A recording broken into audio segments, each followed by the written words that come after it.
All right, how's everybody doing today? Hotep, hey, this is Michael Imhotep, founder of the African History Network, host of the African History Network show. I'm a talk show host, researcher, lecturer, writer, and historian. So it is Saturday, January 15th, 2022. And I'm here just for a few minutes because I have to teach this online class. But I wanted to do just a brief preview of a online class I teach on Saturdays from the Civil War to the Civil Rights Movement and Black Power, 1865 to 1968. So teaching another installment of the class today. I just wanted to come on here for a few minutes, give you a preview of the online class. It's a 10-week online course that I teach. And I teach it at my online school. So we have the information posted here. You can register for the class. And we do the sessions live. All the sessions are archived and recorded. You can go back and watch it anytime.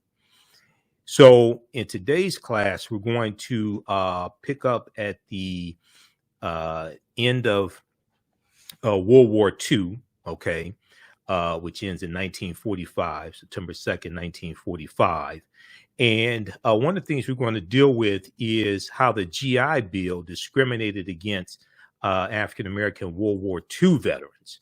I've talked about this some before, and we're going to deal with this in the class. And they were discriminated against when it came to taking advantage of the benefits they earned, being able to get low interest loans through the GI Bill, also being able to get money to go to college, and being able to get money to start businesses. And this is going to contribute to the racial wealth gap. Okay, the GI Bill, which was the last, which was the last bill of the New Deal coming from President Franklin Roosevelt. The GI Bill has contributed significantly to the racial wealth gap. So we're going to talk about the GI Bill today. Also, we'll deal with the Baton Rouge, Louisiana bus boycott of 1953. Now, we know today is Dr. King's official birthday. Okay, we know he was born January 15th, 1929. So happy birthday, Dr. King, as well. And as we see the protests across the country, we saw the protests in Arizona today, the King family, Martin Luther King III, and many others, Latasha Brown of Black Voters Matter, putting pressure on Senator Kirsten Sinema of Arizona to do a carve out to the filibuster or get around the filibuster to pass the Voting Rights Act, John Lewis Voting Rights Advancement Act, especially. As we see all this unfold, this is all related to history. Okay, and these are things that we deal with on the African History Network show and in the class, etc. And one of the things that we're going to talk about today, as well as on my Sunday show, and my radio show is on Sundays, 9 p.m. to 11 p.m. Eastern Standard Time, the African History Network show, is Dr. King in his last speech, April 3rd, 1968. He said that we have to always anchor our external direct action with the power of economic withdrawal. We have to always anchor our external direct action with the power of economic withdrawal. And he was talking about economic withdrawal strategies, economic boycotts.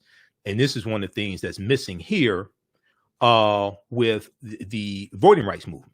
This is one of the things that's missing. There's no economic withdrawal strategies to target these corporations. This is something I talked about on Roland Martin Unfiltered yesterday. And I don't understand why these civil rights organizations are not doing that. Okay, so we'll talk about that some more on Sunday show. But I wrote an article dealing with, I wrote an article back in December 15th, 2015, and I've updated it a few times. We posted the article today on our Facebook fan page, The African History Network, because I write articles as well. So I'm so busy doing radio. I do radio 5-6 days a week. I do Roland Martin Unfiltered on Fridays. I haven't written an article in some time. So I've written, I think maybe about 60 articles, something like that. You can read all of my articles at our website, AfricanHistoryNetwork.com, AfricanHistoryNetwork.com, right on the homepage. Just click on read articles by Michael Imhotep. But this is an article I wrote December 15, 2015, and I just updated it today. Why did Dr. King tell us to redistribute the pain? Understanding the power of economic withdrawal.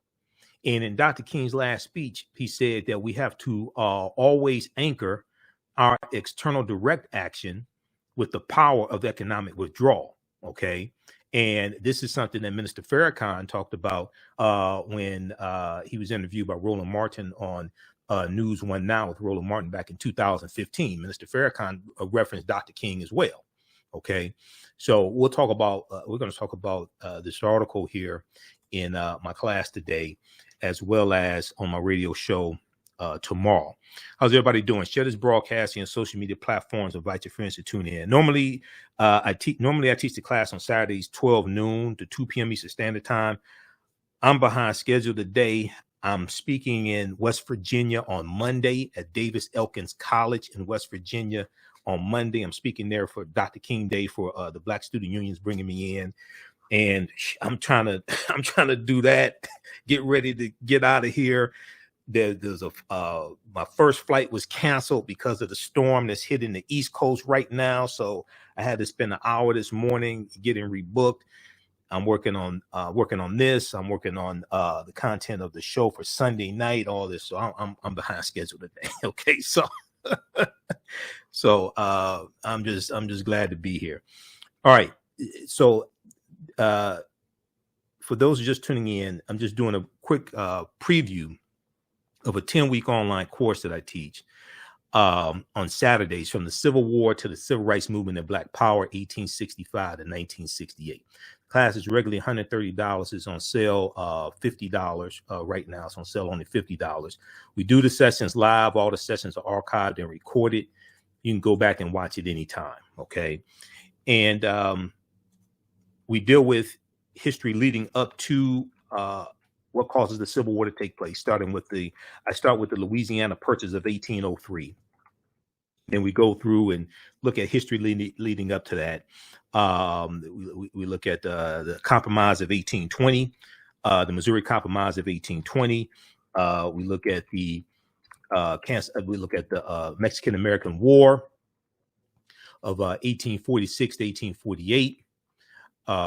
We look at the Treaty of Guadalupe Hidalgo of 1848, which ends the Mexican-American War. We look at Texas coming into the Union as a slaveholding state in 1845, Missouri Compromise of 1850, okay, the Fugitive Slave Act of 1850. We look at all the stuff that leads up to the Civil War taking place, and then we go through. In each class, we look at approximately a 10, 15, 20-year period of history. I do a PowerPoint presentation. We have book references, articles, video clips.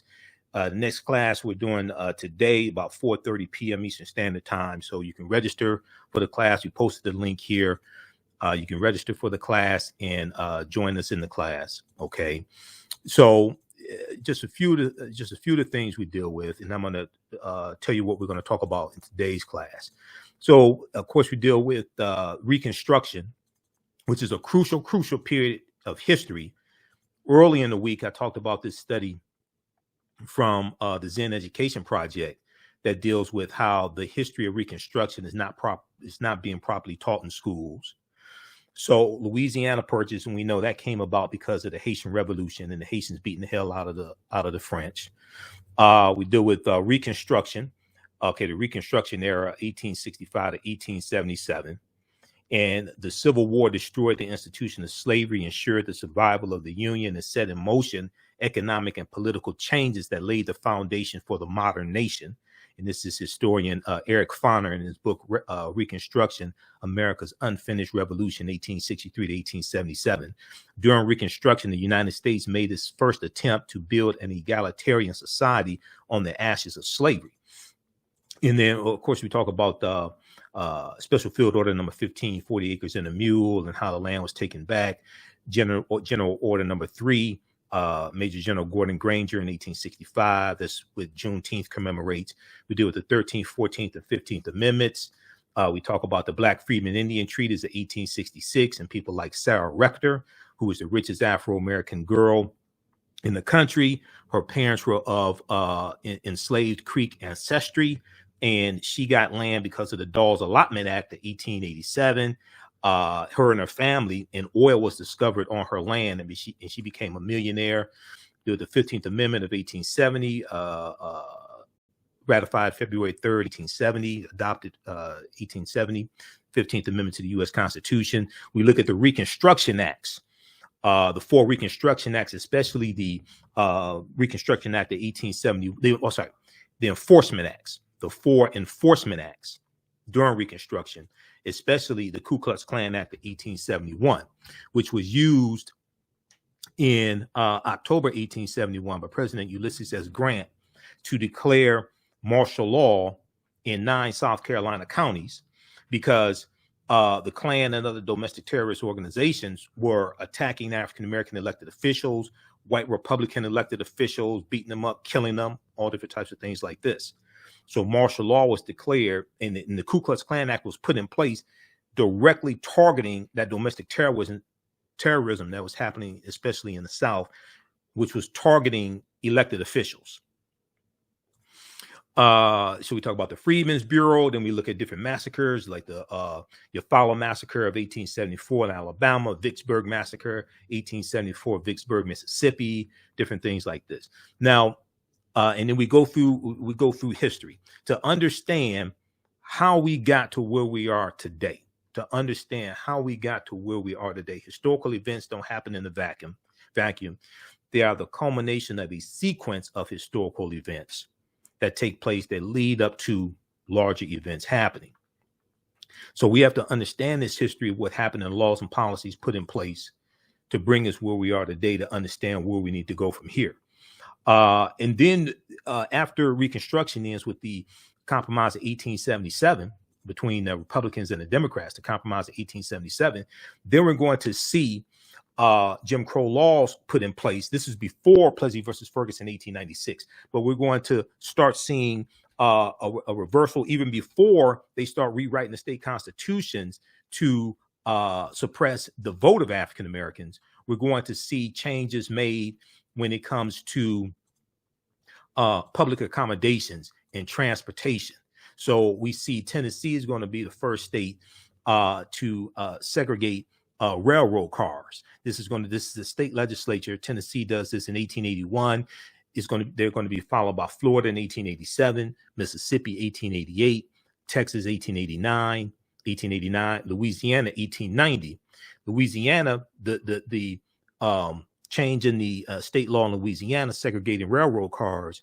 This is going to lead to Homer Plessy in 1892 in Louisiana.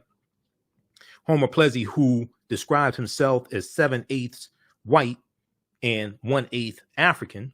Okay, this is going to lead him to being arrested on a railroad car when he's in the white section and told to go to the colored section, and he refuses to do so.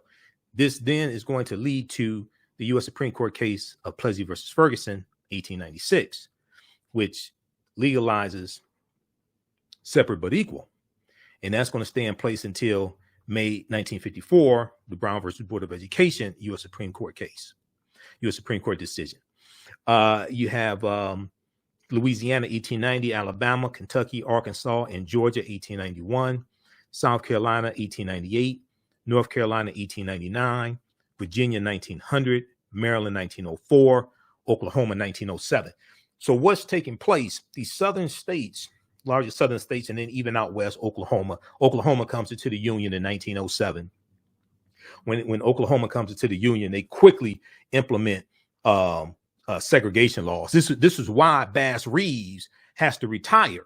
Okay, Bass Reeves, who was a U.S. Marshal, Bass Reeves. Bass Reeves has to retire in Oklahoma because they institute segregation laws. Okay, and it's believed that Bass Reeves is the real life figure that the Lone Ranger is based upon, and that we've talked about this here on the show before. Bass Reeves and the Lone Ranger. There's some good. Well, blackpast.org has some good information on Bass Reeves and Deputy U.S. Marshal Bass Reeves. There've been a few movies about him. There's the book. Was it Silver Star? I think it is. Yeah, Bass Reeves, Black Gun, Silver Star: The Life and Legend of Frontier. Black Gun, Silver Star: The Life and Legend of Frontier Marshal Bass Reeves. Okay, by Art T. Burton. Okay, and I have that book. It's in another stack of books here. I've got a bookshelf behind me. I've got a stack of books to the right of me, and then I got 2 stacks of books in the front of this desk. Okay, this book right here is about Bass Reeves, the legendary lawman who's believed the Lone Ranger character is based upon. So when Bass Reeves, so when Oklahoma, because Bass Reeves was in Oklahoma, when Oklahoma becomes state in the Union, Bass Reeves, shortly after that, has to retire because they instituted segregation laws, and they wouldn't allow African Americans to be deputy U.S. Marshals in Oklahoma. So in addition to instituting segregation laws in transportation, public accommodations, things like this, we're going to see the state legislatures start to rewrite their state constitutions and implement poll taxes and literacy tests. And we're going to see the first poll taxes. It's going to be about 1879 with Florida. Okay, right about 1879 with Florida or so. But in 1890 in Mississippi is going to have the Mississippi State Convention. And at the Mississippi State Convention, they're going to rewrite the state constitution to implement poll taxes and literacy tests. And they're targeting African Americans. So African Americans were the majority of the voters in 1890 in Mississippi, and we're basically the majority of the population in Mississippi. So you're going to have Solomon Saladin Calhoun, who was the White County judge who presided over the Mississippi State Convention. He said that we are here to exclude the Negro. Okay, he said we are here to exclude the Negro. And there's an article from Washington Post about this. Now, what Mississippi did became known as the Mississippi Plan. This is why you see a lot of these former Confederate states passing these voter restriction bills in their state legislatures. All this stuff is connected, and it's all related to history, and it's related to power. Okay? Politics is the legal distribution of scarce wealth, power, and resources, and the writing of laws, statutes, ordinances, amendments, and treaties, their adoption, interpretation, and enforcement. Let me repeat. Politics is the legal distribution of scarce wealth, power, and resources, and the writing of laws, statutes, ordinances, amendments, and treaties, their adoption, interpretation, and enforcement. This is what politics is. Voting is only one part of politics, but voting then impacts all these other aspects of politics. So when you go back, and you go back to 1890, and you go back to 1889 and 1898 Louisiana, and Louisiana is going to institute the grandfather clauses in Louisiana. Okay, we go back and we see this is designed to lock African Americans out of power, to lock us out of political power, to keep us in a low subservient position in life. Okay, and that's 1889 with Florida, right? The year before, 1889, Florida becomes the first state to institute poll taxes. Then Mississippi is going to do it, but what Mississippi does, it gets copied by other states. South Carolina, 1895, Louisiana, 1898, Alabama, 1901. Right now in Alabama, they're still trying to remove racist language from the Alabama state constitution that was last written in 1901. Right now, even though the most harmful effects of the Alabama state constitution have already been removed, they're still trying to. And there was an article from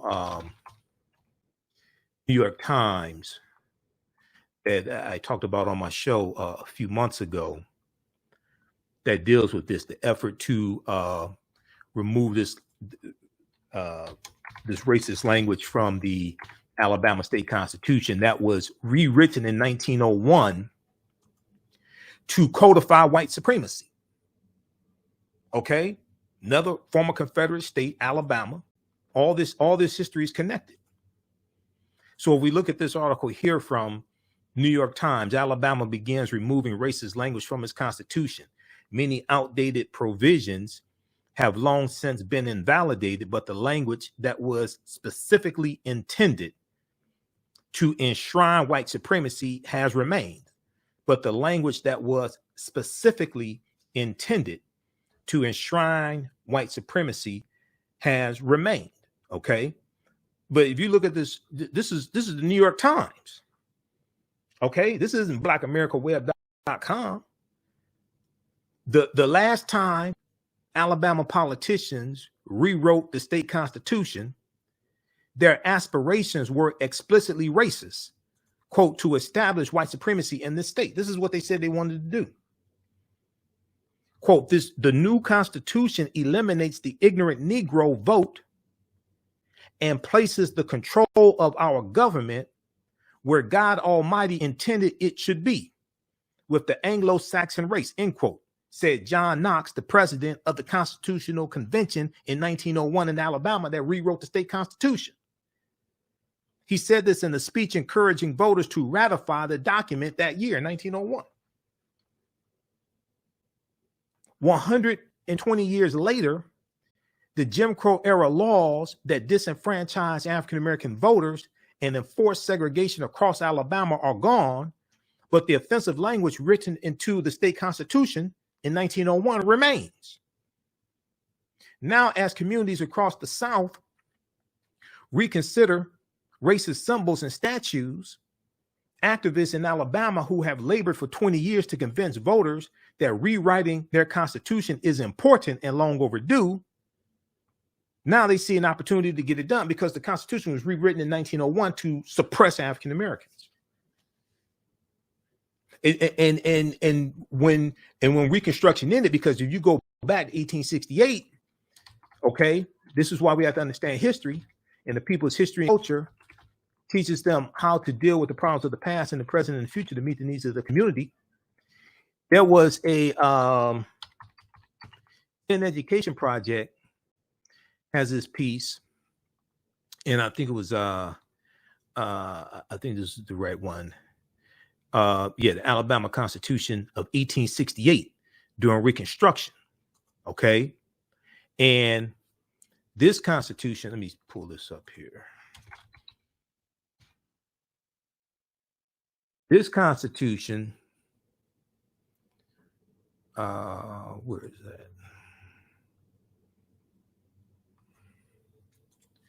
This Constitution was written to be beneficial to African Americans. It could be the Zen Education Project.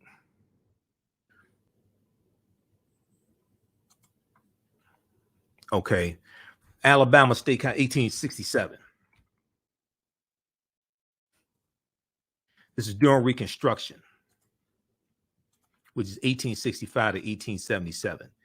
November 5th, 1867. November 5th, 1867. Let me look at this here. November 5th, 1867, Alabama Constitution.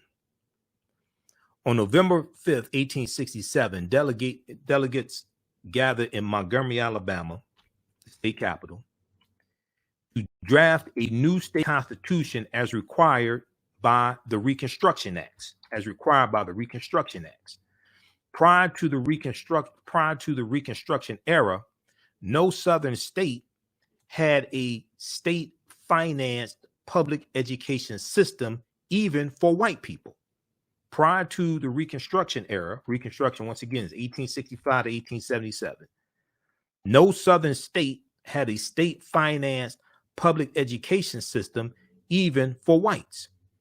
Alabama's new constitution established a centralized board of education and mandated that schools receive 20% of state revenue. By 1871, nearly 55,000 African Americans and 87,000 white children were attending public schools because of the new Alabama State Constitution of 1867. By 1871, nearly 55,000 African American and 87,000 white children were attending public schools. One of the delegates to the Constitution was James Rapier, who promoted an alliance between free people and poor whites. The advances from the Constitution ended in Alabama and elsewhere with the brutal attacks on Reconstruction and the rewriting of the Alabama State Constitution in 1875 toward the end of Reconstruction. Because the white supremacists are getting back control of the state legislatures and reversing the progress that was made. The advances from the Alabama State Constitution of 1867 in Alabama and elsewhere, they're going to end with the brutal attacks on Reconstruction and the rewrite of the Alabama State Constitution in 1875. Okay, so check this out right here. And then you look at the states that are passing these not just voter suppression laws targeting critical race theory, but they can't tell you what critical race theory is. It's largely these southern former Confederate states that are trying to suppress what can be taught about history, the history of slavery, civil rights history, all different types of different things like this. Okay, because a lot of them don't want the truth to get out. A lot of them don't want the truth to get out. All right. Now, this article here we talked about earlier in the week. Okay. And I have a subscription to Time. I have subscriptions to a lot of these news outlets because I do so much research. So if you watch our show, we're on 5-6 days a week, you know it. I guess I'm in Google Chrome. So I guess I'm not logged in here in Google Chrome. I'm logged in Firefox. A new report finds that 45 states are failing to teach students about the period that shaped race relations after the Civil War. That's Reconstruction, 1865-7. Okay, so read this. This just came out January 12th, 2022. We talked about it earlier in the week on the African History Network show. Read this article. This deals with and what they're talking about is the harm that happens when people don't know history. Children that don't know history usually grow up to be adults that don't know history. In the aftermath of the insurrection a year ago, the January 6th insurrection at the U.S. Capitol, many leading historians drew parallels between the violence at the U.S. Capitol and the Reconstruction era, the era of political revolution directly following the American Civil War. Quote, the events we saw reminded me very much of the Reconstruction era and the overthrow of Reconstruction, which was often accompanied or accomplished, I should say, by violent assaults on elected officials. By violent assaults on elected officials, which is one of the reasons why you need the Ku Klux Klan Act of 1871. Now, this was said by Eric Foner, Pulitzer Prize winning historian and author of Reconstruction, America's Unfinished Revolution, 1863-1877. He said this in an interview with the New Yorker, published a week later, a week after the January 6th insurrection.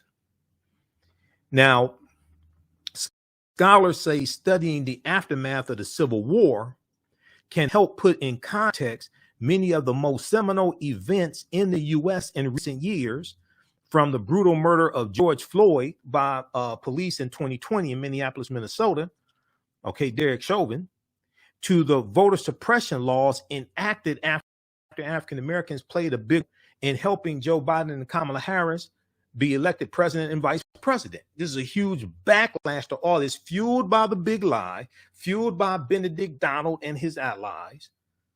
And you have this being funded by groups like Heritage Action, okay, led by Jessica Anderson.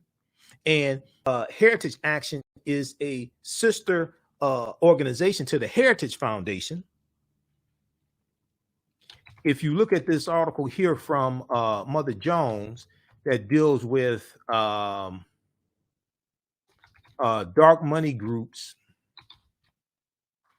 let's see here. This deals with dark money groups who are funding the voter suppression bills that are being passed in the Republican-dominated state legislatures.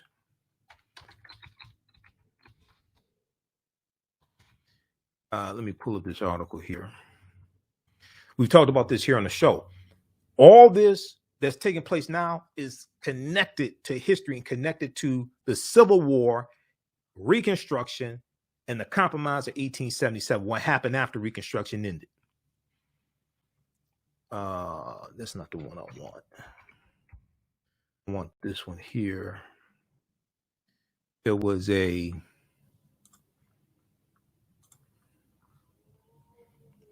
leaked video.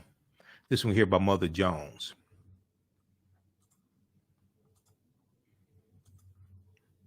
Okay, how's everybody doing? Share this broadcasting on social media platforms. I'm just here for a few minutes. We're just doing a brief overview of the online class I teach on Saturdays, from the Civil War to the Civil Rights Movement and Black Power, 1865 to 1968.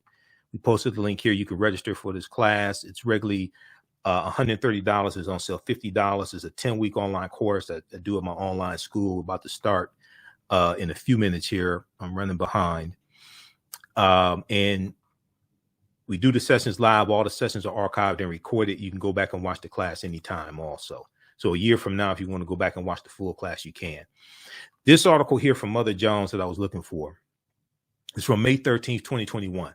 Leaked video, dark money group brags about writing GOP voter suppression bills across the country. We did it quickly and we did it quietly, said Executive Director of Heritage Action, Jessica Anderson. Okay. And she goes and talks about how they wrote the basically the boilerplate legislation that was passed in Georgia. All right. And in a private meeting last month with big money donors, the head of a top conservative group boasted that her outfit had crafted the new voter suppression law in Georgia and was doing the same with similar bills for Republican state legislators across the country. This is Senate Bill 202. Okay. And then what they do is, she talked about how they then pressure the governor to quickly sign the bill after it has passed both chambers of the state legislature. This is what's taking place right now. All right. So in today's class, we're going to deal with, like I said, we'll talk about the GI Bill and how it discriminated against African Americans after World War II. We'll talk about the Baton Rouge, Louisiana bus boycott of 1953. That was a template for the Montgomery bus boycott. We'll deal with talk about Brown versus Board of Education, U.S. Supreme Court case, 1954. And we'll talk a little bit about Emmett Till as well. And we'll talk about the Montgomery bus boycott. Okay. You can register at our website, AfricanHistoryNetwork.com. From the Civil War to the Civil Rights Movement and Black Power, 1865 to 1968. And normally we do the class 12 noon to 2 p.m. Eastern Standard Time. I'm running behind today because I'm speaking in West Virginia on Monday at Davis and Elkins College, and I'm just running behind. And I'm going to do my radio show Sunday night, 9 p.m. to 11 p.m. Eastern Standard Time. The other class that I teach is normally on Sundays, Ancient Kemet, the Moors, and the Ma'afa, Understanding the Transatlantic Slave Trade, what they didn't teach you in school. We deal with thousands of years of history and what leads up to the transatlantic slave trade taking place. We have a special bundle pack where you can register for both classes right now for a very limited time only, for only $70. It's a $260 value. Normally these classes are $130 each. Once you register, you can watch the class for however long you want to. Even after the 10-week online course is over with, you still have access to the class. You can still go back and watch the full class forever. Okay. So you're not restricted to only being able to watch it while the class is taking place. So a year from now, 2 years from now, if you want to go back and watch these classes, you can do that. All right. Visit our website, AfricanHistoryNetwork.com. Click on register here. You can register for the classes. I posted the link here, also on the thread of the broadcast. And then you can join us for our radio show. I'm on Monday through Friday, 11 p.m. to midnight Eastern Standard Time, the African History Network show. And Sundays, 9 p.m. to 11 p.m. Eastern Standard Time. And we broadcast, I'm on 9:10 a.m. the Superstation WFDF here in Detroit. You can download the iHeartRadio app and listen around the world through iHeart, or we also broadcast here on Facebook and YouTube, the African History Network, and Michael Imhotep on Facebook and YouTube. We broadcast here when we're live as well. Click here to read articles I've written. Click here to listen to audio podcasts. Wherever you get your audio podcast from, search for the African History Network show. If you want me to do a presentation for your group or organization, email me at ahnshow@africanhistorynetwork.com, ahnshow@africanhistorynetwork.com. If you want me to do a presentation for your group or organization. African American History Month is coming up, Women's History Month, Juneteenth, etc. Okay. This is a 15 DVD bundle pack of my lectures that is available right now at our website, also Black History Month bundle pack. So this is a great value. The Michael Imhotep Black History Month 15 DVD bundle pack. So we do a lot of history here, presentations on different topics, including the origins of African American History Month and Dr. Carter G. Woodson. Lastly, if you want to advertise with the African History Network, right on the homepage of our website, we have the information. I think I put it here. Didn't I update this? Okay, should be here. Okay, maybe the update didn't take. But email us at AfricanHistoryNetwork.com if you want to advertise with the African History Network. Also, our current promotion is buy 1 month, get 2 months free. All right, so you can join us in class today because I'm getting ready to start. We're just running late. From the Civil War to the Civil Rights Movement of Black Power, 1865 to 1968. All right. Be sure to follow us here on our Facebook fan page, The African History Network. Turn on live notifications so you know when we go live. And follow us on our YouTube channel, Michael Imhotep, IMHOTEP, also. And I'm going to put the flyer on our website about the presentation I'm doing on Dr. King Day in West Virginia as well. And they have information where you can watch it on Zoom also. All right, we have to get out of here. Remember, the African History Network, we focus on educating, empowering, and inspiring people of African descent throughout the diaspora and around the world, because right now it's corrects wrong behavior. It's not over till we win. Wakanda forever. And we'll see you in class. All right, peace. What does self-care mean to you? To us, it's an opportunity to reconnect with nature. A chance to create something remarkable. At Sage and Elm Apothecary, our handcrafted skincare and household products immerse you in Earth's sweetest nectar, connecting you to nature in a way you never imagined. See for yourself and visit us at sageandelmapothecary.com. iRedify is a Black-owned digital platform that showcases Black and Brown cultures and people. The books on the platform are written by African American authors, Afro-Caribbean authors, African authors, and so much more. Kids 14 and under can read ebooks, listen to audiobooks, and complete learning activities. Kids can even write in the books digitally. Get unlimited access to everything on the platform for only $8.99 a month at iRedify.com. Sign up for your membership today. Mental health and well-being have long been a taboo subject in the so-called African American community. So I enlisted the help of mental health experts, thought leaders, and activists to help kill the ghost of Willie Lynch and heal from post-traumatic slave syndrome. We experience trauma a lot of times on a subconscious level. So sometimes something happens to us and we know that it's traumatizing, but we don't really recognize the extent of the trauma. Come and travel with me to a time long ago and place far away. You will experience high adventure and excitement. You are fighting alongside an ancient army in fierce battle. Feel the exhilaration of struggle and final conquest.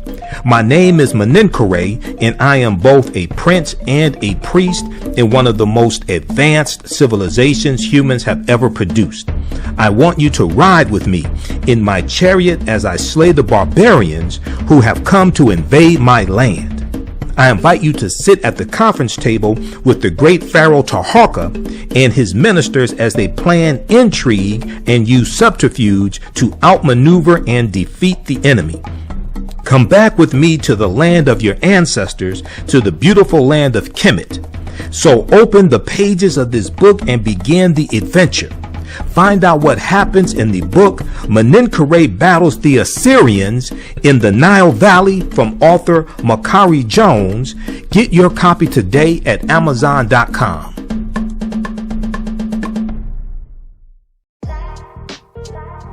STEM Forward, helping our community find their place in the emerging fields of science, technology, engineering, and mathematics. Join us for our monthly live stream on our website, stemforwardedu.org. Watch, subscribe, share. Also join our mailing list to stay up to date with STEM resources and opportunities. STEM Forward, the future is now. Watch, subscribe, share.